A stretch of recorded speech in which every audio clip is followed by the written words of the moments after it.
కుటుంబ సభ్యులకు అందరికీ పేరు పేరున హృదయపూర్వక నమస్కారాలు తెలియజేస్తున్నాను. ఈరోజు తాడిపత్రి నియోజకవర్గంలో ఒక కార్యక్రమంలో పాల్గొనడానికి వస్తూ అక్కడికక్కడ అన్న ఆహ్వానం మేరకు ఇక్కడికి రావడం జరిగింది.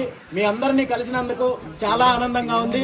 అయితే చాలా కార్యక్రమాలు ఉండడం వల్ల ఇప్పటికే ఆలస్యం అవ్వడం వల్ల ఎక్కువ సమయం మీతో గడపలేకపోతున్నాను. ఒక్కటే చెప్తున్నాను, ఈ రోజు ఈ రాష్ట్రంలో నేను చేస్తున్న పోరాటము నా వ్యక్తిగతమైనదో లేదా ఒక పదవి కోసమో కాదు, మన జాతికి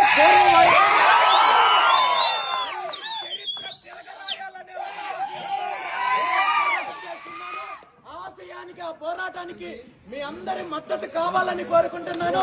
మీ అందరికీ